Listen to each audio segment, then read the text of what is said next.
Hello friends, आपका स्वागत है तले टाइम्स पर। आपको पूरी स्टोरी का लिंक डिस्क्रिप्शन में मिलेगा। चलिए शुरू करते हैं आज की कहानी। Rise of devil professor, episode 1। Himachal Pradesh, तारांकन अंडरस्कोर शिमला अंडरस्कोर। शिमला उत्तराखंड के खूबसूरत शहर में एक शहर है जो 7 पहाड़ियों में बसा हुआ है। कहा जाता है शिमला अपने हरे भरे जंगलों, राजसी हिमालय दृश्यों और मनमोहक झरनों से हर किसी को अपनी तरफ आकर्षित करता है। यहाँ आना हर किसी का सपना होता है। इसी खूबसूरत शिमला में एक 3 BHK का घर है। घर ज्यादा बड़ा तो नहीं, पर 4 से 5 लोगों के रहने के लिए बहुत है। इसी घर के अंदर बने एक छोटे से मंदिर में एक औरत हाथों में पूजा की थाल लिए खड़ी और पूजा कर रही थी। ये औरत कोई और नहीं, शांति जी थी, जो सुबह की पूजा कर रही थी। कुछ ही देर में जब उनकी आरती खत्म हो जाती है तो शांति जी पूरे घर में आरती घुमाती है और फिर आरती की थाल वापस मंदिर में रख देती है। शांति जी किचन में जाती है और फिर सबके लिए नाश्ता बनाने लगती है। नाश्ता बनाते बनाते शांति जी को 1 घंटा लग जाता है और अब सुबह के 8 बज गए थे। शांति जी ने नाश्ता बना के टेबल पर लगा दिया था। कुछ ही देर में एक 54 साल का शख्स डाइनिंग टेबल में आता है और आके सीधे हेड चेयर में बैठ जाता है। ये शख्स थे आनंद अग्रवाल, इस घर के मुखिया, और कार्तिक सुहाना और चाहत के डैड। उनके बैठते ही एक हैंडसम सा लड़का वहां पर आता है जिसकी 6 फुट की हाइट, 6 पैक एब्स, चेहरे में कोई भी भाव नहीं, भूरी आंखें, परफेक्ट तरीके से बनाई गई बियर्ड सेफ, हल्के रेड होंठ। वो लड़का बिजनेस सूट पहने के डाइनिंग टेबल की तरफ आता है और आनंद जी और शांति जी को गुड मॉर्निंग विश कर अपनी चेयर में बैठने लगता है। ये था कार्तिक अग्रवाल, चाहत और सुहाना का बड़ा भाई। मैं आप सबको बता दूं, कार्तिक की अपनी एक छोटी सी कंपनी है जो CSK इंडस्ट्री के नाम से है। कार्तिक ने इस कंपनी का नाम चाहत सुहाना और अपने नाम से रखा है। ये अपनी दोनों बहनों में जान छिड़कते हैं। कार्तिक जैसे ही अपनी चेयर में बैठने वाला होता है कि तभी उसकी नजर 2 खाली चेयर में जाती है, जिसे देख कार्तिक की आंखें छोटी हो जाती है। कार्तिक अपनी मां शांति जी तरफ देखते हुए कहता है, मॉम, गुड़िया और एंजल अभी तक नहीं उठी। कार्तिका की बात सुन शांति जी कहती है, बेटा मैं उन्हें उठाने तो गई थी, शायद आते ही होंगे, आज से उनके कॉलेज भी स्टार्ट हो रहे हैं। कार्तिका अपनी मॉम की बात सुन हाँ में अपना सिर हिला देता है और फिर एक नजर ऊपर की तरफ देख अपनी चेयर में आके बैठ जाता है। आनंद जी और कार्तिक नाश्ता कर रहे होते हैं कि तभी 2 लड़कियां तेजी से रूम से निकल भागते हुए घर से बाहर जाने लगती हैं। अभी वो दोनों लड़कियां दरवाजे तक ही पहुंची होंगी कि तभी उनके कानों में एक सर्द आवाज पड़ती है, जहां हो वहीं रुक जाओ। जैसे ही दोनों ये आवाज सुनती हैं तो दोनों के कदम अपनी जगह में ही रुक जाते हैं और धीरे से पीछे मुड़ते हैं। सामने कार्तिक खड़ा था और वो अपने सामने खड़ी उन दोनों को घूरे जा रहा था। चलो जरा इन दोनों का परिचय करवा देते हैं। पहली लड़की है सुहाना, कंधे तक के बाल, भूरी आंखें, हल्के कली बाल, गोरा रंग है, कुछ 5 फुट 4 इंच हाइट, उम्र कुछ 21 साल की है। अब आते हैं दूसरी लड़की, यानी हमारी कहानी की हीरोइन, जिसका नाम है चाहत। दूधिया रंग, बड़ी बड़ी नीली आंखें, सुर्ख गुलाबी होंठों, कमर तक के लहराते बाल जिसकी फ्रेंच चोटी बनाई हुई थी। लेफ्ट साइड नेक पर छोटा सा काला तिल जो उसकी सुंदरता पर 4 चांद लगा रहा था। इनकी उम्र 19 साल और हाइट कुछ 5 फुट 3 इंच की है। अब आते वापस कहानी में। कार्तिक उनकी तरफ देखते हुए अपनी कठोर आवाज में कहता है, कहाँ चली, पहले नाश्ता करो दोनों। सुहाना कार्तिक को देख जल्दी जल्दी में बोली, भाई अभी नहीं, अभी हमें बहुत लेट हो रहा है, हम दोनों कैंटीन में कुछ खा लेंगे सच्ची। कार्तिक सुहाना को घूर के देखता है और फिर उन दोनों का हाथ पकड़ते हुए डाइनिंग टेबल की तरफ ले जाते हुए बोला, बिना नाश्ता किए तुम दोनों कहीं नहीं जाओगी, समझी? और अगर इतनी चिंता है लेट कॉलेज पहुंचने की तो टाइम से उठना चाहिए था। अब चुपचाप दोनों नाश्ता करो। कार्तिक की बात सुन सुहाना अपनी मॉम की तरफ देखती तो उसकी मॉम अपने कंधे उचका देती है। सुहाना अब आनंद जी की तरफ देखती है तो आनंद जी अपना सिर नीचे कर चुपचाप नाश्ता करने लगते हैं। सुहाना पैर पटकते हुए चेयर में बैठ जाती है। चाहत तो कार्तिक की एक आवाज में ही चुपचाप बैठ गई थी। चाहत कार्तिक की कोई भी बात नहीं टालती थी। कार्तिक ही क्या, कोई चाहत को कुछ भी कहता था तो वो उसे चुपचाप मान जाया करती थी। अब उसका रीजन क्या था वो आपको आगे कहानी में धीरे धीरे पता चलता रहेगा। थोड़ी देर में चाहत और सुहाना का नाश्ता फिनिश हो जाता है तो सुहाना चाहत का हाथ पकड़ते हुए बाहर की तरफ जाते हुए बोली, हमने नाश्ता कर लिया, अब आप हमें कॉलेज छोड़ोगे क्योंकि आपकी वजह से हमें देर हो गई है। हम कार में आपका वेट कर रहे हैं। सुहाना की बात सुन कार्तिक अपनी जगह से उठ खड़ा हो जाता है और वो भी बाहर जाने लगता है। वो लोग बाहर जा पाते कि तभी शांति जी चाहत से कहती है, चाहत तुम मत जाना कार से, तुम बस से कॉलेज जाना। उनकी बात सुन सुहाना, चाहत और कार्तिक उनकी तरफ देखने लगते हैं। कार्तिक अपनी माँ की बात सुन बोला, मॉम छोटी बस से क्यों जाएगी, जब मैं सुहाना को छोड़ने जा रहा हूँ तो वो क्यों मेरे साथ नहीं चल सकती है। शांति जी कार्तिका की बात सुन उसके पास आके बोली, अरे कार्तिका बेटा, आज मंगलवार है और तुम जानते हो चाहत मंगलवार और शनिवार के दिन तुम लोगों के साथ नहीं जा सकती है, अगर गई तो कुछ भी अनर्थ हो सकता है। तुम जानते हो ना इसकी कुंडली में दोष है। कार्तिक सुहाना अपनी मॉम की बात सुन एक साथ जोर से बोले, मॉम प्लीज। चाहत शांति जी की बात सुन अपना सिर झुका लेती है, उसकी आंखें नम हो गई थी। चाहत अपनी नजरें नीचे करते हुए ही कहती है, ठीक है माँ, मैं बस से चली जाऊंगी। कार्तिका चाहत का हाथ पकड़ते हुए बोला, नहीं गुड़िया, तुम बस से क्यों जाएगी, मैं छोड़ दूंगा तुम्हें भी। और मॉम आप प्लीज हर बार छोटी को ये कुंडली और नक्षत्र के बारे मत बोला करे। हम नहीं मानते ये अंधविश्वास को। तुम नहीं मानते हो पर हम मानते हैं। तुम्हें नहीं पर ये सच है, चाहत की कुंडली में माकेश दोष है और कुंडली के हिसाब अगर मंगल और शनिवार को कोई भी चाहत के साथ सफर करेगा उसके ऊपर चाहत के माकेश का असर पड़ेगा और उसके साथ कुछ भी हो सकता है। आनंद जी कार्तिक की तरफ देखते हुए बोले। चाहत सब की तरफ देख हल्का मुस्कुरा के बोली, अरे भैया मम्मा पापा ठीक कह रहे हैं, कुंडली को आप नहीं पर हम मानते हैं। और आप भी जानते हैं ये अंधविश्वास नहीं है, मेरी वजह से आप और सुहाना दीदी की जान खतरे में पड़ गई थी। आप प्लीज सुहाना दीदी को कॉलेज छोड़ दे, मैं बस से आ जाऊंगी। कार्तिक चाहत को देख बोला, छोटी ये तू क्या कह रही है, उसमें तेरी गलती कहाँ थी, वो बस एक एक्सीडेंट था जो किसी के साथ भी हो सकता था। हाँ भैया आपने सही कहा, किसी के साथ भी हो सकता था। अगर मैं उनके साथ रही तो किसी के साथ कुछ भी हो सकता है। चाहत ने कार्तिक की बात का जवाब देते हुए कहा। सुहाना चाहत की बात सुन गुस्से में बोली, चाहत तुम पागल हो क्या। दी प्लीज आप और भाई को मेरी कसम, आप लोग इस बारे में अब और बात नहीं करेगी। कार्तिक और सुहाना चाहत को देखने लगते हैं तो चाहत रिक्वेस्ट करते हुए कहती है, प्लीज भाई। कार्तिक चाहत को रिक्वेस्ट करता देख वो कुछ नहीं कहता, बस अपनी मुट्ठी को बंद करते हुए अपने मॉम और डैड को गुस्से में घूरता है। चाहत सब की तरफ देख एक प्यारी से स्माइल करते हुए घर से बाहर चली जाती है। चाहत जैसे ही बाहर जाती है तो उसकी आंखों में अब आंसू आ जाते हैं। वो जल्दी से अपने आंसू पोंछ अपनी साइकिल निकालती है और उसमें कॉलेज के लिए निकल जाती है। चाहत बस में नहीं जाना चाहती थी क्योंकि वो डरती थी कि उसकी वजह से कहीं बस में बैठे लोगों को उसकी वजह से खतरा ना हो। इधर कार्तिक अपने मॉम डैड को घूरते हुए घर से बाहर चला जाता है और सुहाना भी कार्तिक के पीछे चली जाती है। उनके जाने के बाद आनंद जी और शांति जी एक दूसरे की तरफ देखते हैं और फिर वो भी अंदर चले जाते हैं। आनंद जी अपनी शॉप पर चले जाते हैं और शांति जी घर के बाकी काम करने लगती हैं। अंडरस्को शिमला यूनिवर्सिटी अंडरस्को कार्तिक की कार कॉलेज गेट के बाहर आके रुकती है। सुहाना कार से उतरती है और कार्तिक को बाय बोल अंदर चली जाती है। उसके जाने के बाद कार्तिक पूरे कॉलेज में नजर घूमता है और फिर वहां से चला जाता है। सुहाना जैसे ही कॉलेज के अंदर आती है तो सबकी नजर सुहाना पर टिक जाती है। ब्लैक जीन्स और व्हाइट क्रॉप टॉप में सुहाना वाकई में बहुत सुंदर दिख रही थी। सुहाना जैसी अंदर जाती है तो उसे उसकी दोस्त सिया मिल जाती है। सुहाना उसके साथ अंदर अपने क्लास की तरफ चली जाती है। सिया क्लासरूम की तरफ जाते हुए सुहाना से कहती है, सुहा तुम्हारी बहन नहीं दिखी आज तुम्हारे साथ, आज कॉलेज नहीं आए क्या वो। सेमीकोलन सिया की बात सुन सुहाना को सुबह की बातें याद आती है। सुहाना एक नजर कॉलेज गेट की तरफ देखते हुए कहती है, नहीं वो आ रही है, उसे रास्ते को कोई काम था इसलिए वो आज थोड़ा लेट आएगी। सेमीकोलन सिया सुहाना की बात सुन उसे अब कुछ नहीं पूछती है और फिर दोनों अपनी कॉल्स में चले जाते हैं। इधर चाहत साइकिल से कॉलेज आई थी तो उसे कॉलेज आने में देर हो जाती है। चाहत जल्दी से भागते हुए अपने क्लास की तरफ जाती है और उसकी दोस्त सनाया क्लास के बाहर दरवाजे पर उसका इंतजार कर रही थी। चाहत अपनी घड़ी में टाइम देखते हुए आगे भाग रही थी। वहीं सनाया को चाहत दिख जाती है तो वो उसे हाथ दिखाते हुए बोलती है, चाह जल्दी कर। सेमीकोलन चाहत सनाया को देख उसकी तरफ भाग ही रही थी कि तभी वो किसी से टकरा जाती है जिससे दोनों संभल नहीं पाते हैं और दोनों ही नीचे गिर जाते हैं। सनाया जैसे ही ये देखती है तो वो अपने चेहरे में हाथ रख देती है। वहीं चाहत और वो शख्स जैसे ही नीचे गिरते हैं तो गलती से उन दोनों के होंठों आपस में जुड़ जाते हैं और दोनों की आंखें बड़ी हो जाती है। चाहत की बड़ी बड़ी नीली आंखें किसी की शांत ग्रीन आंखों से जा मिलती है। चाहत जैसे ही उन ग्रीन आंखों को देखती है तो उसकी वो बड़ी बड़ी आंखें धीरे धीरे बंद होने लगती है। चाहत की आंखें बंद हो गई थी तो वही वो शख्स अपनी ग्रीन आंखों से चाहत के बंद पलकों को अपनी शांत आंखों से देखने लगता है।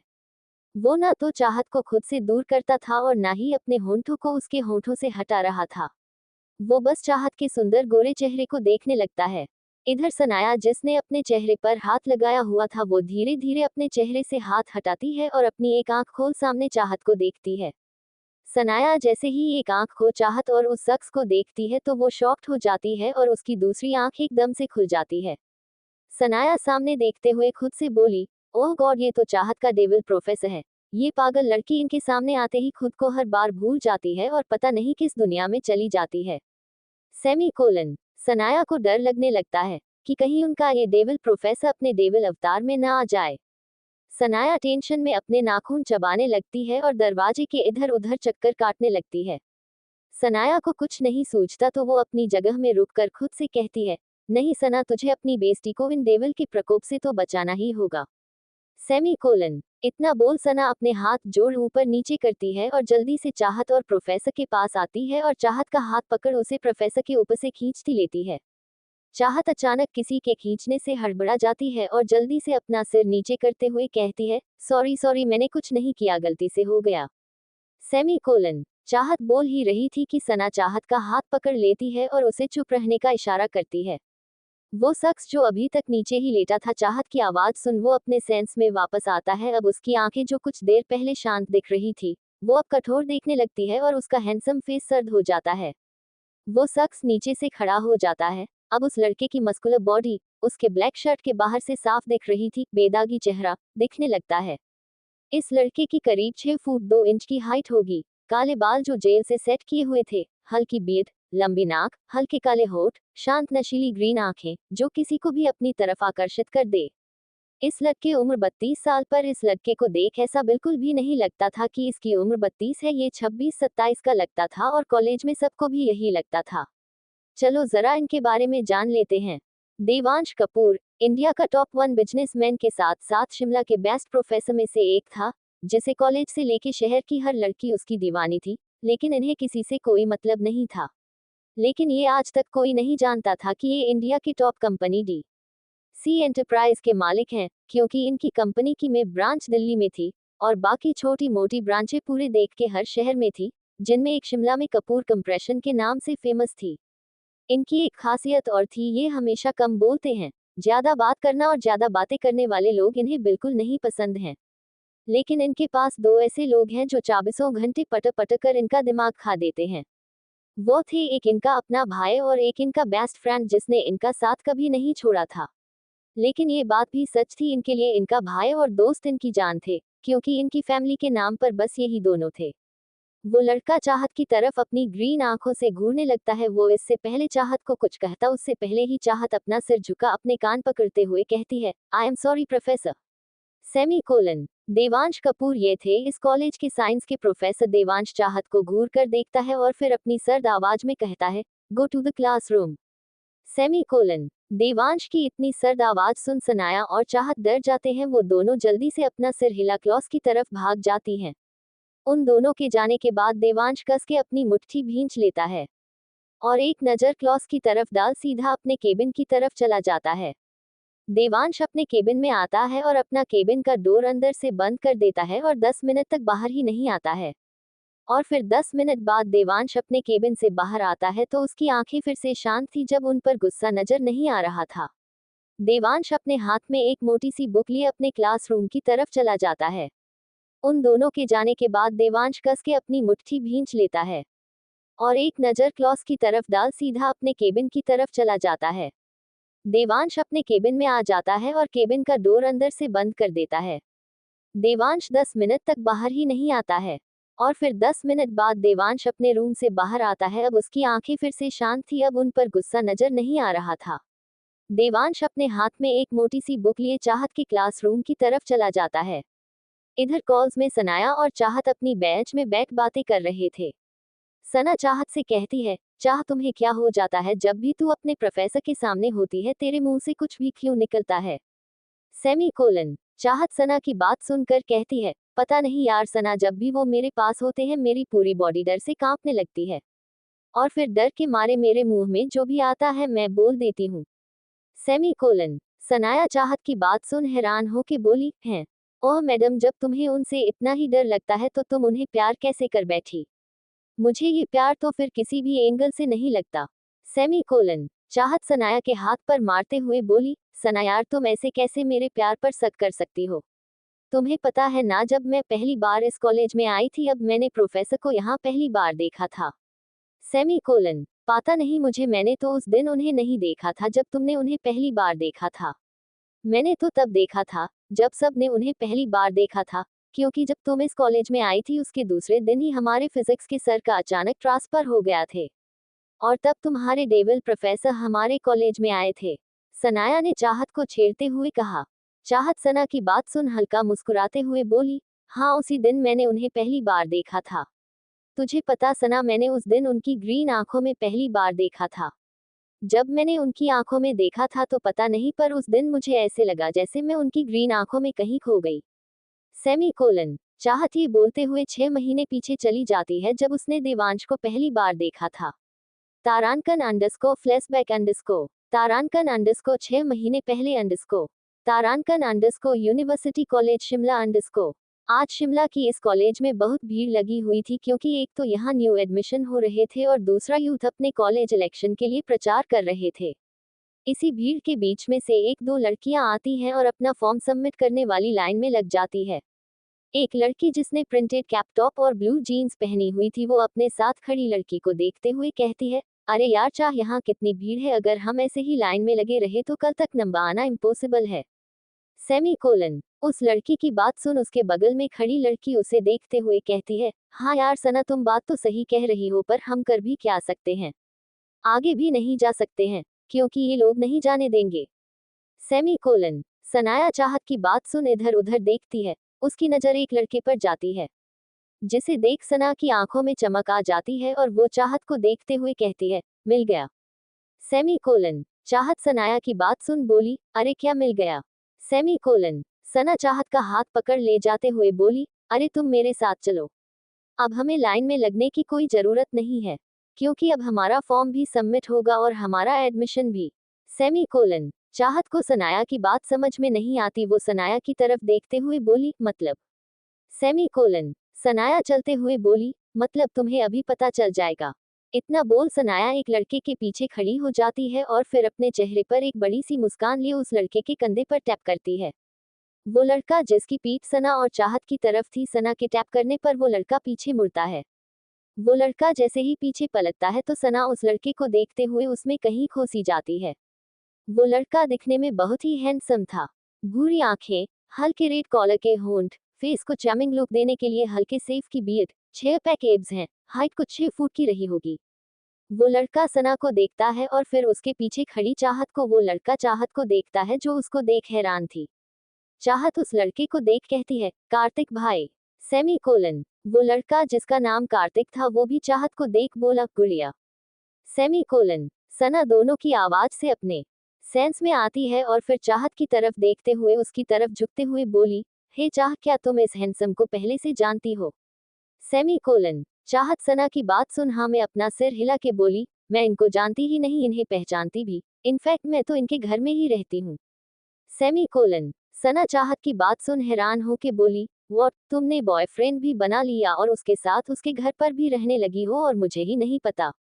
Semi colon. सना की बात सुन चाहत और कार्तिक सना को घूरने लगते हैं। वो दोनों सना को घूरते हुए एक साथ बोले, भाई है मेरा, बहन है मेरी।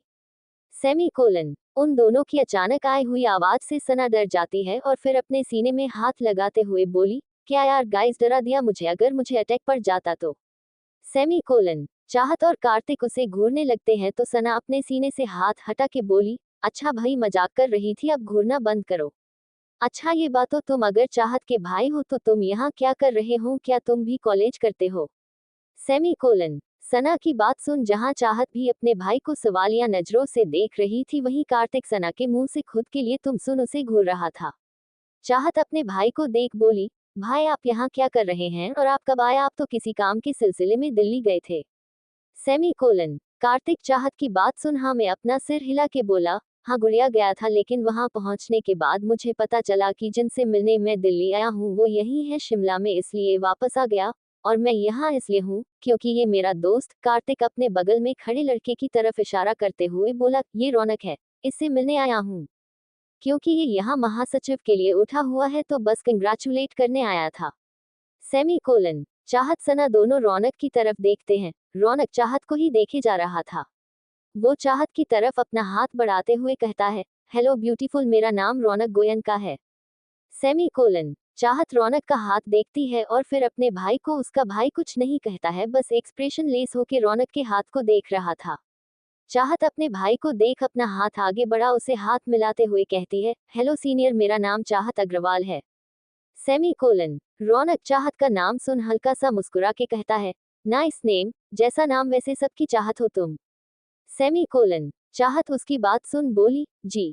Semi colon. रौनक जल्दी से अपना सिरनामे हिला देता है और फिर कार्तिक की तरफ देखता है जो उसके हाथ को घूर रहा था जिसमें उसने अभी भी चाहत का हाथ पकड़ा हुआ था। रौनक कार्तिक की घूरती नजर देख जल्दी से चाहत का हाथ छोड़ देता है और सना का हाथ पकड़ते हुए बोला, hello miss. Semicolon. Sana उसके अचानक हाथ पकड़ने से चौंक जाती है लेकिन फिर उसे देख मुस्कुरा के कहती है, हेलो हैंडसम, मेरा नाम सनाया है, सनाया चौहान, तुम मुझे सना बुला सकते हो। Semi colon. रौनक मुस्कुरा के हाँ में अपना सिर हिला देता है। जहां सना और रौनक हंसते हुए एक दूसरे से बात कर रहे थे वहीं कार्तिक अपने हाथों की मुट्ठी कस देता है और उन दोनों को घूरे जा रहा था। कार्तिक से जब बर्दाश्त नहीं होता है तो वो चाहत से थोड़ा ऊंची आवाज में कहता है, गुड़िया तुम लोग यहाँ क्या करने आए हो। चाहत पहले तो कार्तिक के इतने तेज आवाज से डर जाती है लेकिन फिर उसकी बात सुन वो सना की तरफ देखते हुए बोली, भाई मैं और सना यहाँ अपना फर्स्ट सेमेस्टर का फॉर्म सबमिट करने आए थे लेकिन डीन के ऑफिस में बहुत भीड़ लगी है, इसलिए सना और मैं किसी से हेल्प मांगने के लिए आए थे। Semi colon. कार्तिक चाहत की बात सुन अपना हाथ आगे करते हुए बोला, ऑक फॉर्म दो मुझे। Semi colon. चाहत अपना फॉर्म कार्तिक को दे देती है। कार्तिक अब सनाया की तरफ अपना हाथ बढ़ाता है। सना कुछ देर कार्तिक को और उसके हाथ को देखती है लेकिन फिर वो अपना फॉर्म निकाल कर उसके हाथ में दे देती है।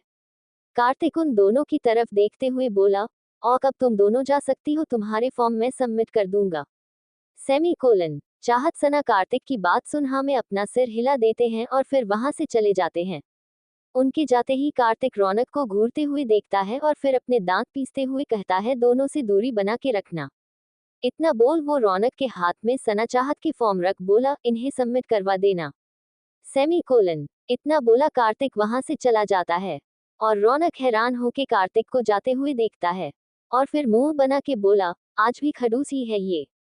इतना बोल रौनक डीन के ऑफिस की तरफ चला जाता है। Semi colon. तारांकन अंडस्को 2 दिन बाद अंडस्को। आज चाहत और सनाया का कॉलेज में पहला दिन था। दोनों बहुत खुश थी। वो दोनों कॉलेज के अंदर अपनी क्लास ढूंढने लगती है। सनाया चाहत साथ में क्लास ढूंढ रही थी कि तभी सनाया को अपनी बहन अनाया मिल जाती है, जिसे देख सनाया उससे पूछती है, अनु तुम यहाँ क्या कर रही है। अनाया सनाया को देखते हुए कहती है, मैं यहाँ अपनी दोस्त के साथ आई थी। उसकी दीदी इसी कॉलेज में पढ़ती है तो वो उसे ही मिलने आई थी। Semi colon. अनाया की बात सुन सनाया हाँ में अपना सिर हिला देती है। चाहत जो वहीं पर खड़ी थी वो सनाया को देखते हुए कहती है, सना तुम दोनों बात करो, मैं हमारी क्लास ढूंढती हूँ तब तक। Semi colon. सनाया हाँ में अपना सिर हिला देती है और अनाया से बात करने लगती है। चाहत क्लास को ढूंढते ढूंढते साइंस डिपार्टमेंट साइड आ जाती है। चाहत एक साइड खड़ी हो खुद से कहने लगती है, यार ये मैं कहाँ आ गई।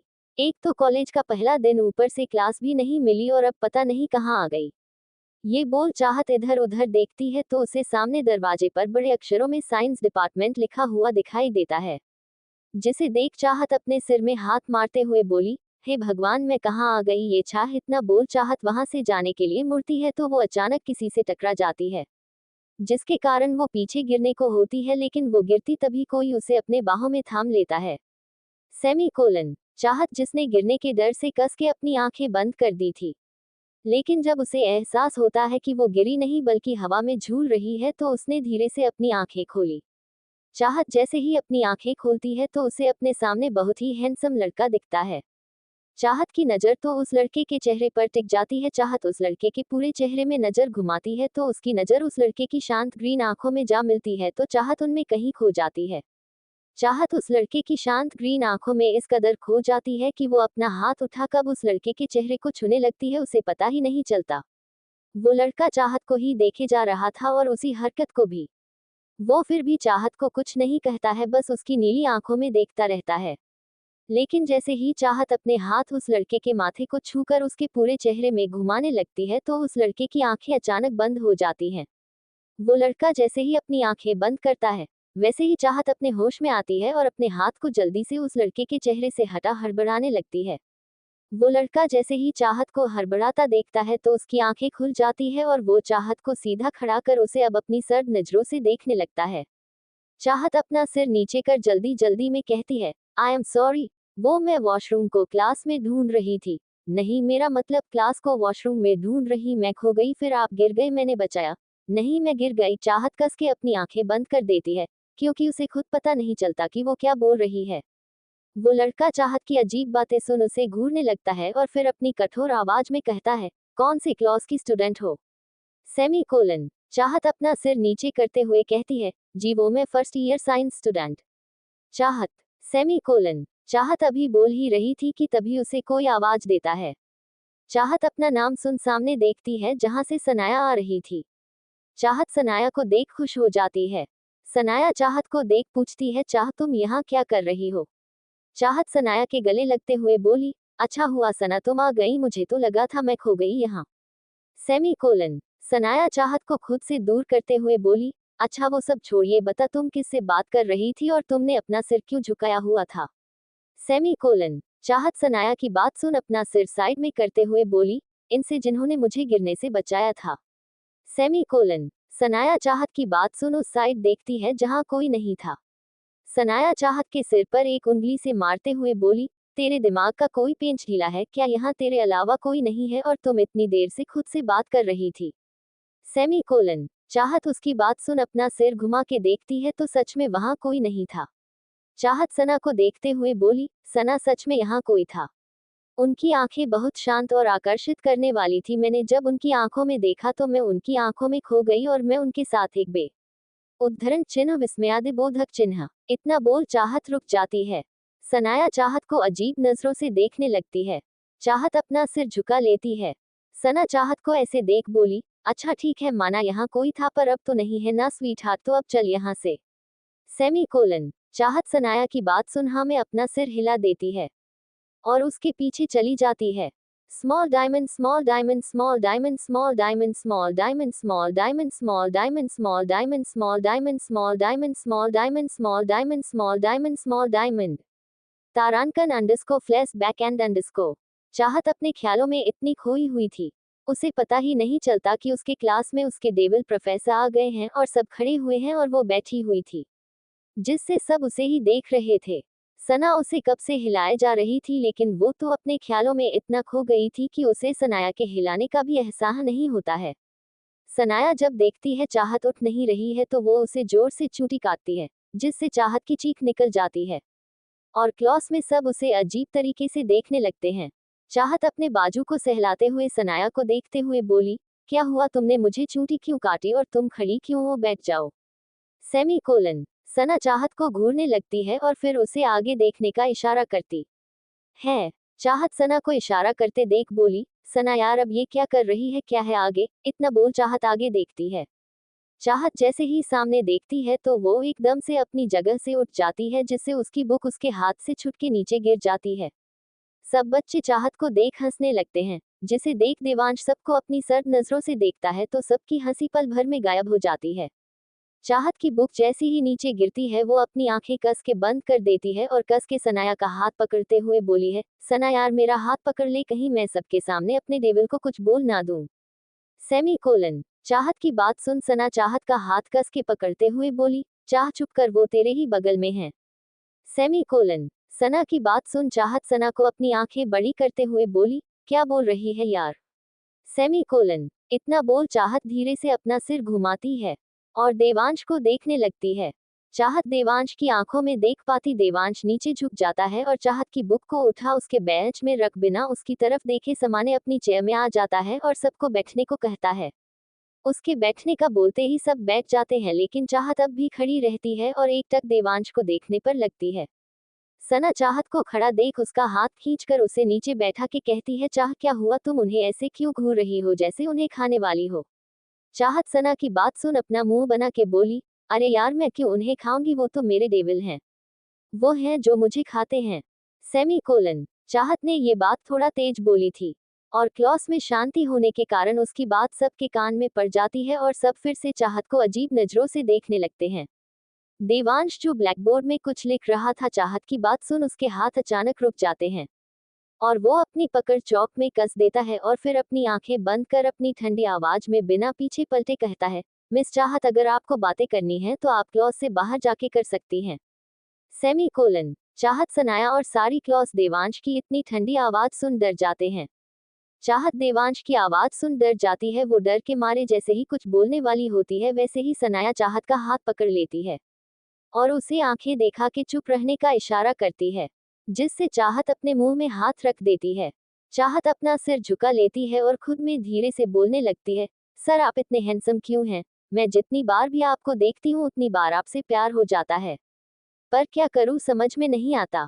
इतना बोल चाहत अपने पांव हिलाने लगती है और फिर अपने नाखून चबाने लगती है। Semi colon. सनाया जो चाहत के बगल में ही बैठी थी, वो जैसे ही चाहत की बात सुनती है तो उसे हंसी आने लगती है, लेकिन वो खुद को कंट्रोल कर सामने फोकस करने लगती है। चाहत जैसे ही अपने पांव हिलाती है तो पूरे क्लासरूम में टक टक की आवाज गूंजने लगती है, जिसे सुन सब चाहत को देखने लगते हैं। चाहत सबको अपनी तरफ देखता देख जल्दी से अपने पैरों को हिलाना बंद कर देती है और पेन उठा देवांश ने जो लिखा था उसे नोट करने लगती है। देवांश ने भी वो आवाज सुनी थी लेकिन उसने चाहत को कुछ नहीं कहा और अपना ध्यान सबको पढ़ाने में जारी रखा। ऐसे धीरे धीरे अब वक्त निकलता जाता है और देवांश की जैसे ही क्लास खत्म हो जाती है वैसे ही बेल बजती है तो देवांश अपनी बुक उठा एक नजर चाहत को देख क्लास से बाहर चला जाता है। चाहत ने भी देवांश को देखा, लेकिन चाहत ने जैसे ही देवांश को बाहर जाता हुआ देखा तो वो अपनी बेड से उठ जाती है और देवांश के पीछे जाने लगती है। सनाया चाहत को आवाज देती है लेकिन चाहत नहीं सुनती है और क्लास से बाहर निकल जाती है। सनाया भी जल्दी से अपनी बेड से उठ बाहर जाते हुए बोली, पक्का ये लड़की आज कुछ गड़बड़ जरूर करेगी। ये बोल जैसे सनाया चाहत के पीछे जाने लगती है कि तभी कोई पीछे से सनाया को आवाज देता है, जिसे देख सनाया पीछे मुड़कर देखती है तो एक लड़की सनाया के पास आ उससे कुछ बात करने लगती है। सनाया बार बार दरवाजे की तरफ देखते हुए उस लड़की से बात कर रही थी, लेकिन जब सनाया को लगता है ये लड़की उसे ऐसे नहीं जाने देगी तो सनाया उस लड़की को रोकते हुए कहती है, किरण मैं तुम्हें फोन में सारे नोट्स सेंड कर दूंगी लेकिन अभी मुझे कुछ जरूरी काम है तो मैं अभी जा रही हूँ, पक्का मैं रात को तुझे सेंड कर दूंगी। Semi colon. इतना बोल सनाया बिना किरण की बात सुने जल्दी से क्लासरूम से बाहर आ जाती है, लेकिन सनाया जैसे ही बाहर आती है तो उसे चाहत कहीं नहीं दिखती है, जिसे देख सनाया परेशान होके बोली, चाह तुम सच में पागल हो गई हो। आई होप तुम कोई स्टूपिड सी हरकत ना कर दो जिससे तेरा डेविल प्रोफेसर तुझे डांट लगा दे। इतना बोल सनाया चाहत को ढूंढने आगे चली जाती है। Semi colon. वहीं दूसरी तरफ चाहत देवांश के पीछे पीछे उसके केबिन के बाहर आ गई थी। चाहत देवांश को देख ऐसे चल रही जैसे वो देवांश का कोई गुलाम हो और उसे ऑर्डर दिया गया हो कि उसे देवांश के पीछे जाना है। देवांश जैसे ही अपने केबिन के अंदर जाने वाला होता है कि उसे कुछ अजीब लगता है, जिससे देवांश की आंखें छोटी हो जाती है। वो कुछ रिएक्ट नहीं करता है और सीधे अपने केबिन के अंदर चला जाता है। देवांश जैसे ही अपने केबिन के अंदर जाता है उसके 2 मिनट बाद चाहत कठपुतली की तरह उसके केबिन के अंदर जाती है। चाहत जैसे ही कैबिन के अंदर आती है तो उसे वहां कोई नहीं दिखता है, जिसके कारण चाहत अपने सेंस में आती है और फिर अपनी नजर इधर उधर करते हुए कहती है, अरे मैं तो क्लास में थी ना, फिर मैं यहाँ कैसे आ गई और ये किसका केबिन है। Semi colon. चाहत सोच ही रही थी कि उसे याद आता है वो देवांश का पीछे करते हुए यहाँ आई थी, लेकिन वो देवांश को देखते देखते इतना खो गई थी कि वो उसके पीछे उसके केबिन तक आ गई थी। चाहत को जैसे ही ये सब याद आता है तो उसे डर लगने लगता है। वो जल्दी से वहां से भागने का सोचती है। चाहत खुद के कहती है, ओह नो चाहत तू फिर से उनको देखते हुए इतना खो गई कि उनके केबिन तक पहुंच गई। नो नो नो चाहत, अगर उन्होंने तुम्हें यहाँ देख लिया तो वो पक्का तेरी क्लॉस लगा देंगे, इससे पहले वो तुम्हें यहाँ देखे निकल ले यहाँ से। Semi colon. इतना बोल चाहत जैसे ही देवांश के केबिन से बाहर जाने को होती है कि तभी कोई उसका हाथ पकड़ के उसे सामने दीवार से सटा देता है और खुद उसके बिल्कुल पास खड़े हो उसे देखने लगता है।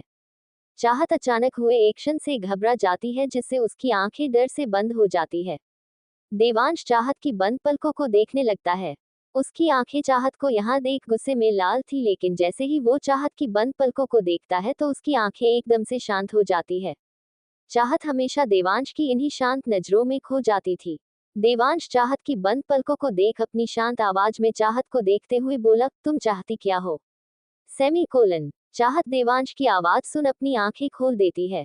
वो जैसे ही अपनी आंखें खोलती है उसकी नजर सीधा देवांश की नजरों से मिलती, चाहत फिर से देवांश की ग्रीन आंखों में खो जाती है। वो देवांश की हरी आंखों में देखते हुए ही कहती है, आपको? सेमीकोलन। देवांश जैसे ही चाहत की बात सुनता है तो उसकी आंखें छोटी हो जाती है और वो चाहत की नीली आंखों में घूर के देखने लगता है। पर चाहत को देवांश के घूरने से कहाँ फर्क पड़ने वाला था, वो तो अब देवांश में फिर से पूरी तरह से खो गई थी।